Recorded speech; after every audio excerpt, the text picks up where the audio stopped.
ঋণ ছাড়া নির্বাচিত সরকার পর্যন্ত অপেক্ষা করতে চায় আইএমএফ। আন্তর্জাতিক মুদ্রা তহবিলের সদর দপ্তরে কর্তাদের সঙ্গে বৈঠকে এমন ধারণায় দেওয়া হয়েছে বাংলাদেশকে। বাংলাদেশ ব্যাংকের governor doctor Ahsan H Mansur অবশ্য বলেছেন, এখনই ঋণের কিস্তি না পেলেও চলবে। রিজভি নাওয়াজের রিপোর্ট। বিশ্বব্যাংক গ্রুপের বার্ষিক সভায় যোগ দিয়ে বাংলাদেশ ব্যাংকের গভর্নর আন্তর্জাতিক মুদ্রা তহবিলের বিভিন্ন পর্যায়ের কর্মকর্তাদের সঙ্গে একাধিক বৈঠক করেছেন। 2023 সালের জানুয়ারিতে নেওয়া $4.7 বিলিয়ন সঙ্গে পরে যুক্ত হওয়া 80 কোটি, সব মিলে $5.5 বিলিয়ন ঋণের পরবর্তী কিস্তি নিয়ে কথা হয়েছে। তবে স্বস্তির খবর মেলে নাই। টানাপোড়েন অবশ্যই আছে, সেটা হচ্ছে যে election cycle versus policy cycle, এখানে দুটো একটা অনেক সময় একটু সংঘর্ষী হয়ে যায় অনেক ক্ষেত্রে। তো এখন যেটা হয়েছে যে ইস্যুটা আসছে, আমরা বলছি যে ইলেকশন সাইকেল যাই হোক না কেন, আমাদের যদি পলিসি রিকোয়ারমেন্ট যদি আমরা মিট করে থাকি, তাহলে আমাদের রিভিউটা কমপ্লিট হওয়া দরকার। রাইট।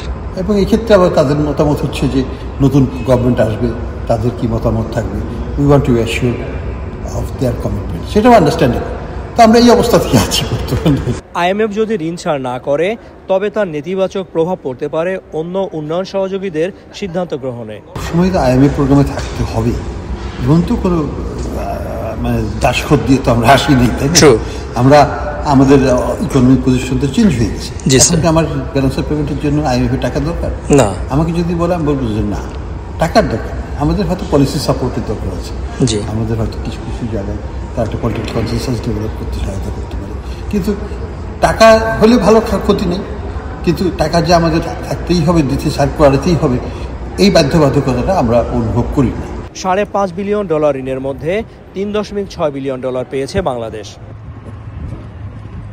শেষ হলো বিশ্বব্যাংক গ্রুপের বার্ষিক সভা। এবার বাংলাদেশের জন্য সমাপনীটা ততটা সুখকর নাও হতে পারে, কারণ আইএমএফ ঋণের পরবর্তী কিস্তি ছাড় করবে কিনা সেটি নিয়ে এক ধরনের অনিশ্চয়তা তৈরি হয়েছে। যদিও আইএমএফের এই অর্থ বাংলাদেশের জন্য একেবারে অপরিহার্য নয়, কিন্তু অন্য উন্নয়ন সহযোগী বা দাতা সংস্থাগুলো আইএমএফের এই সিগন্যালটি কিভাবে নিবে, সেটি একটি বড় প্রশ্ন। Rizvi Nawaz, channel I, Washington DC, যুক্তরাষ্ট্র।